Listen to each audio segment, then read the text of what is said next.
Hey guys, welcome back to my channel. Today, if you couldn't already tell by the title and the thumbnail, we're going back to Dream Daddy.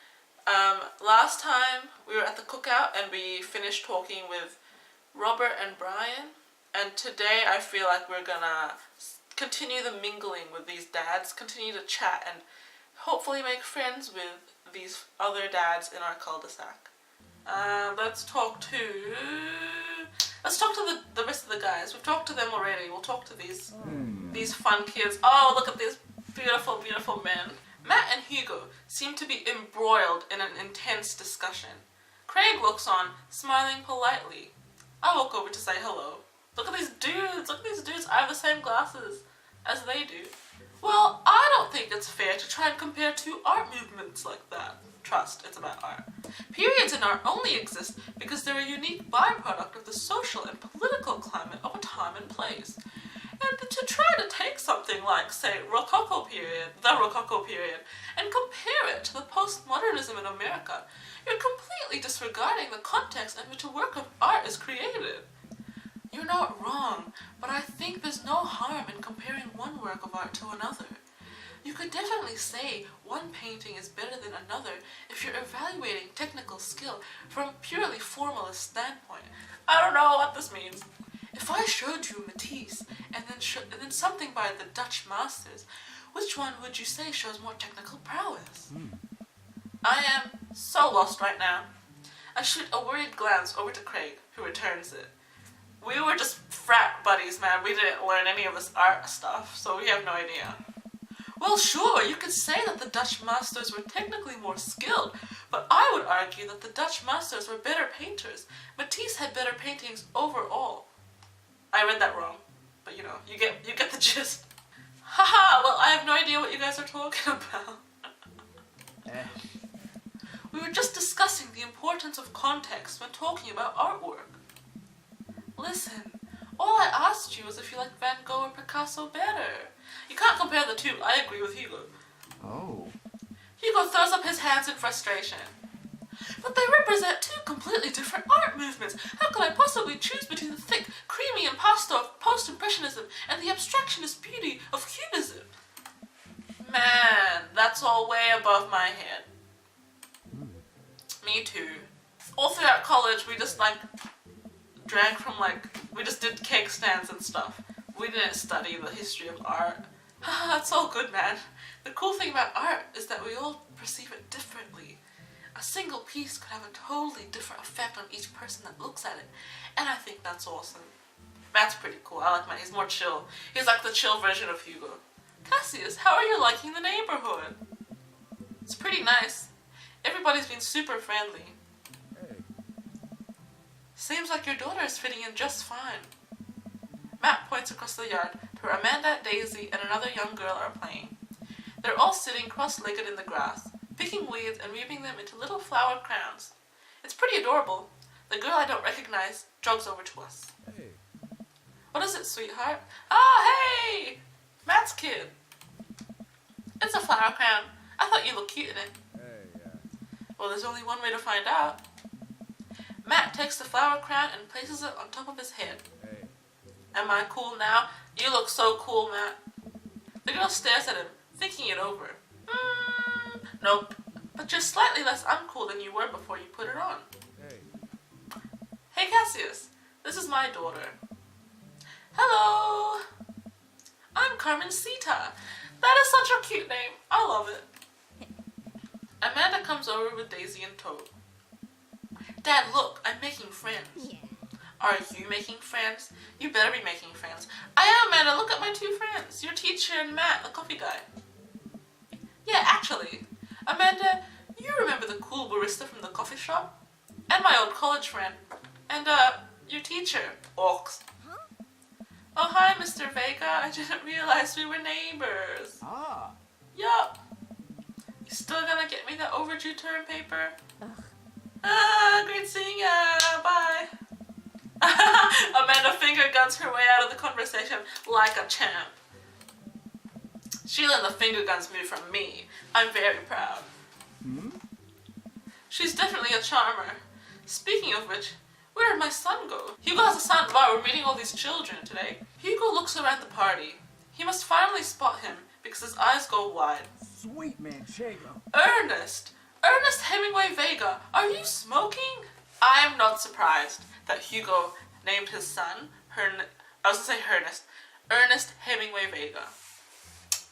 Wow. I see Ernest across the way.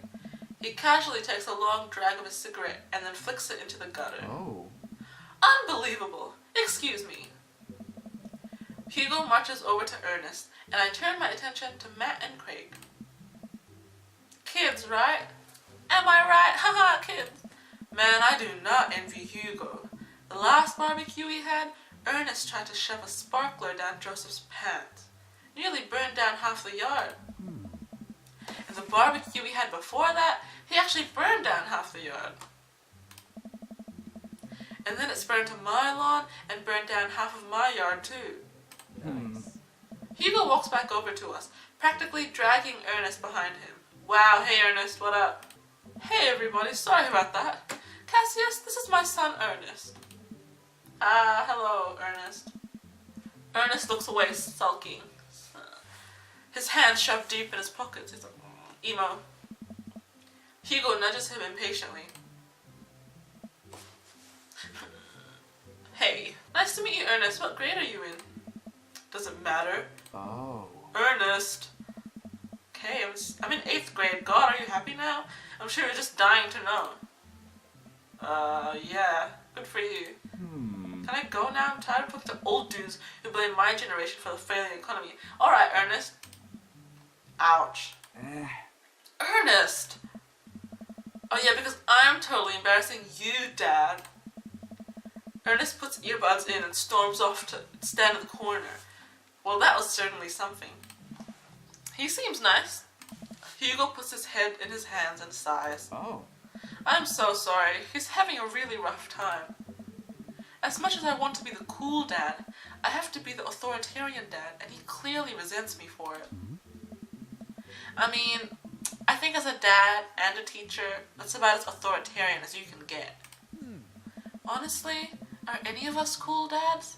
Is it even possible to be a cool dad? What? I'm cool as a cucumber. You know, I'm a cool dad. See, that right there. You can't say that. I don't know. My kids think I'm cool. But for how long, Craig? How long do we get to be the cool dads? Amanda's 18 and she still thinks I'm cool. Oh, Cassius. I yell across the yard to my daughter. Yo, Amanda, I'm cool, right? Amanda just laughs. She keeps laughing. I see your point. Oh. As much as we all want it, I don't think it's as important to be a cool dad as it is to be a good dad. We can't all be friends with our kids. It just doesn't work. I mean, look at me and Ernest. Oh. Our job as parents is to make sure our kids turn out okay. It's a very Asian style of parenting. We're not friends with our kids, you know, because that doesn't work out. Hearing these guys talk about this makes me think of my relationship with Amanda. We get along so well, but there might be a time when it won't be like that. Is college when that happens? Oh. Oh, don't let us eat up your time, Cassius. Go meet some of the other people around the neighborhood. Shall we talk to Joseph and Damien, or shall we have burger time? I think I want to talk to Joseph and Damien. Let's talk to everyone. We're here. It's a party. We've already socialized with half the people in this place. Might as well talk to 2 more people. I spot Joseph chatting with Damien by the grill. I wonder what they're talking about. I walk over to them. See, Cassius, not so bad trying to socialize. All you have to do is walk over to these people and talk. So I'm curious. Can you walk me through why you had your house painted black? Where do I even start? The house stays warmer in the winter. It provides an artistic contrast to the rest of the neighborhood, and it complements the crimson interior perfectly. Wow, his house has a crimson interior. That's pretty dope. It's definitely an interesting choice, Damien. Thank you. I'm very proud of my abode. Cassius, I was just having a conversation with Damien here about his aesthetic design decisions. Ah, greetings once again, Cassius. Do tell me about yourself. Are you new to the area? Yes, my daughter and I just moved in the other day. Are you enjoying the party so far? Oh, definitely. Thanks so much for putting this on. It's nice to be in a cul-de-sac where everyone is so friendly and welcoming, and where everyone is so hot. Amanda walks up to the conversation. Hi, it's Damien, right? My name's Amanda. Oh. At your service. What a pleasure it is to meet you. Damien finishes the sentence with a flourish and a bow, producing a single rose and offering it to Amanda. I don't have a rose. So he's like, "Ha! Rose." Amanda blushes and returns the gesture with a curtsy. My, you do know how to treat a lady. Hello, Amanda. Wow, look at these creepy-ass twins. Seemingly out of nowhere, Joseph's twin kids appear. Are they speaking in unison? Hey! Won't you come play with us? Come play with us. Forever. Guys, enough with the creepy twin shtick. We've talked about this. Christian and Christy slowly back away. Where do you think they got that from? Mary says from out of nowhere. Mary pops into the conversation, wine in hand. I don't know. Mary takes a long sip of the wine. I think I might have taped over a VeggieTales VHS with The Shining. Who knows? Okay, Mary. Where's Krish? Come on. Wasn't he with you? Yeah. You had a moment ago. He's probably stuffing dirt in his mouth. He'll be alright. Toddlers are pretty resilient. Mary tips her glass to me. Ain't my first time to the radio. Ain't my first time to the rodeo. It's my fourth. Come on. I've squeezed 4 little... Sweetheart, would you do me a favor and please find Krish? That would be great. I'm sure he's fine. Mary, please. Joseph's like, Mary, please stop embarrassing me. Mary finishes her wine and wanders off. Oh, it's this kid. Dad, can we go now? Oh, Lucien, have I introduced you to Cassius yet? Oh, we've met Damien. Hey, it's that punk from Amanda's school. I remember you. Whatever. That's no way for a young man to speak to his elders. Be polite. Lucien bows. Whatever, sir. Lucien bows again. Mr. Christensen, may I have a veggie burger, sir? Coming right up, bud. Are you vegetarian? Yep. Make that 2 veggie burgers. Did you know that some people in the Victorian era were vegetarians? They described carnivorous type people as bloodlappers. Dad. That's really interesting, Damien. Joseph turns to the grill. Just a hint of a tattoo peeks out from underneath his sleeve. I can't believe I didn't notice it. It looks like the bottom of an anchor. Damn, Joseph, okay. Whoa, is that a tattoo? Yup. I wasn't always a youth pastor, you know. That's so cool. Want to see mine? Aye. What? Lucien, what? Lucien pulls back some rubber bracelets, revealing a lopsided 666 in black ink. My buddy gave me a stick and poke tattoo last week. I think it's healing up pretty good. Lucien! How dare you! We'll talk about this later. That's pretty cool. What's the significance of the tattoo? Joseph, oh my god, youth pastor Joseph. I don't know. I just thought it looked sick. Well, in my opinion, the only reason you need to get a tattoo is because you want one. Careful though, that number carries weight. Man, Joseph is a way cooler youth pastor than I thought. I just figured youth pastors popped out of the womb with a Bible. I wonder what he did before preaching. I mean, the fact that he married Mary probably tells you what he was like before he started preaching. And without further ado, let's work some magic. What? Joseph closes his eyes, takes a deep breath, and gets to work. With the greatest of ease, he sets patties on the grill, flourishing as he flips his spatula in the air. It's easily some of the best grill work I've ever seen.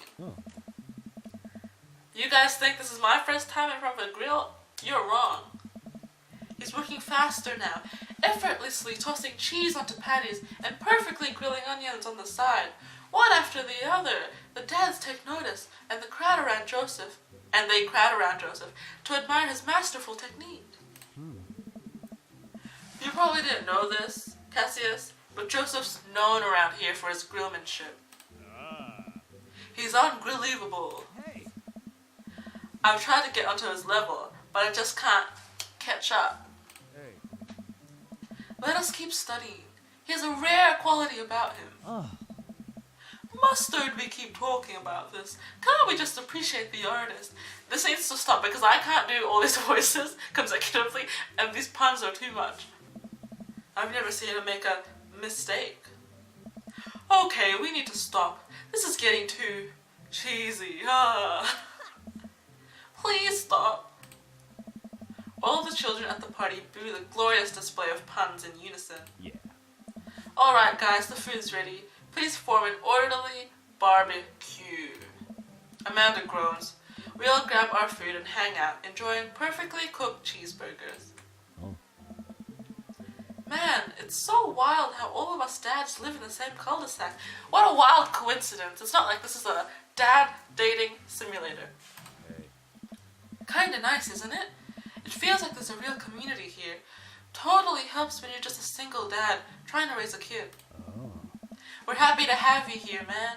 I think you're gonna like this neighborhood a lot. Plus, Amanda seems to be getting along with all of the kids. If she decides to get into the babysitting game, she'll really make a killing. Hey, why don't you add all of us on Dad Book? What's a Dad Book? It's a great social network for dads to keep in touch with each other. We're all on it, so if you ever need to reach out to anyone, that's the simplest way to do it. Sorry, I'm just an old-fashioned dad. Social media goes way over my head sometimes. Don't worry, Pops. I'll help you figure it out.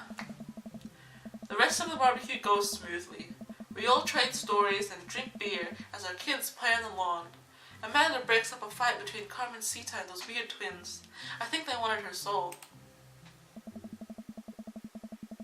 Amanda and I walk back to our place as the sun sets over the neighborhood. Pretty fun party, don't you think? I felt like I was at a networking event because we talked to every single dad we could ever possibly talk to. I'm gonna get LinkedIn notifications out of this. I just know it. You're gonna get dad book notifications. That's what you're gonna get. You don't think it's nice that people want to connect with you? Not when their affection jams up my inbox, metaphorically speaking. Well, hey, at least you met some other cool dads. You should hit them up on Dad Book. Maybe I will, if I ever figure out how social media works. How old are you, Cassius? I have a good feeling about this place. Me too, Dad. Oh my god, that's so sweet! What a successful cookout. We managed to talk to all the dads, meet some of their children, and it's all good. It's all fun times. Maybe we'll start a dad book. Start a new dad book account. Make a dad book. Is it like Grindr but for dads? Like Tinder but for dads? We'll find out. Thanks for watching, you guys. Please like this video if you liked it, and please subscribe if you want more videos from me. I'll see you next time.